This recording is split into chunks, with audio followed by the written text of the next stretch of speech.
Usai disidak, akhirnya petani terdampak pembangunan pabrik dipertemukan dengan pengusaha, oleh Kepala Desa, Sugiharto, di kantor Desa Gondang Kulon, Kecamatan Gondang, Kabupaten Nganjuk.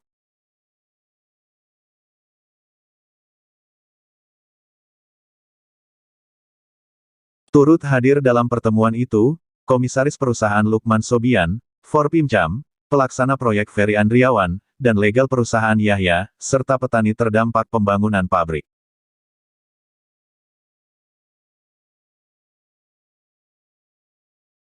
Dalam tuntutannya petani meminta, perusahaan membeli lahan yang longsor, meminta ganti rugi atas tidak dapatnya bertanam, juga meminta kepada perusahaan untuk membangun pagar pembatas.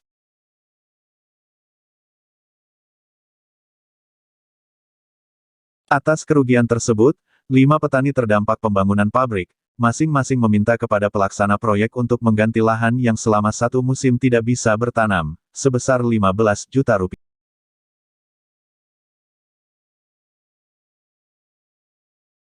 Kepala Desa Gondang Kulon Sugiharto mengatakan, pihaknya melakukan mediasi ini agar permasalahan yang saat ini dihadapi petani dan pengusaha segera terselesaikan, sehingga pembangunan pabrik segera selesai, karena pabrik akan menyerap tenaga kerja di sekitar.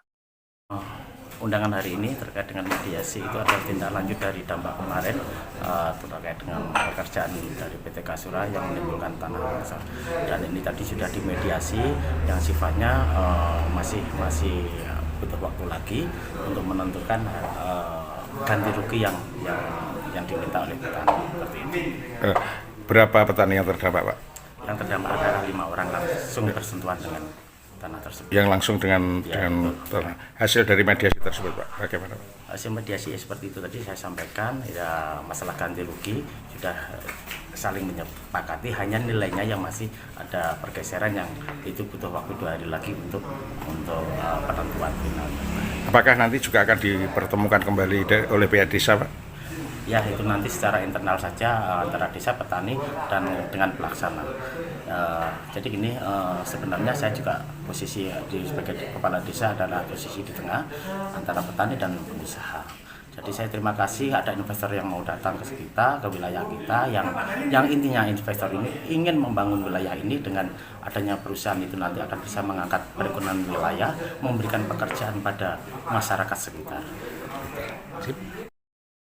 Sementara, pelaksana proyek Ferry Andriawan menanggapi tuntutan petani mengatakan, ia telah melaporkan tuntutan petani, pimpinan telah memberikan keputusan memberikan kompensasi seluruh terdampak pembangunan sebesar 20 juta rupiah. Kita dari pihak dari proyek sudah mengajukan penawaran dari nilai tuntutan 15 juta, kita ajukan per petani 5 juta. Dan untuk hari ini masih belum ada kesepakatan, kita masih menunggu hasil dari pihak petani untuk mengabari gimana untuk keputusannya lebih lanjut nanti. Mas, dari pembangunan itu berdampak dari lahan petani yang longsor. Apakah sebelumnya tidak ada aturan-aturan yang mengatur tentang pembangunan itu, Pak? Kita sebenarnya untuk pembangunan sudah melaksanakan SOP yang berlaku. Cuma ya human error di luar perkiraan kita karena cuaca juga seperti ini, terus juga lahan yang kita kerjakan kan juga tanahnya juga tanah hitam. Jadi di luar perkiraan. Tapi sebenarnya untuk kelanjutan pembangunan mengenai longsor, penanganan sudah ada tindakan-tindakan. Begitu. Nah, kalau kedalaman sebenarnya ada berapa meter, Pak, untuk kalau untuk kedalaman kurang lebih 3 meter. 3 meter. Tidak sampai 4 meter, Pak, ya? Enggak. Iya. Terus sebagian dari kan longsor ke dalam. Nanti kalau ada tuntutan dari pihak warga terkait dampak dari pembangunan itu bagaimana, Pak? Ya kita bertanggung jawab untuk ngasih kompensasi, Pak. Oh, kompensasi saja. Kompensasi. Mengingat tuntutan dan kompensasi masih terlalu jauh berbeda, akhirnya petani meminta waktu untuk bermusyawarah. Dari Gondang, Siti Nur Khalifah melaporkan.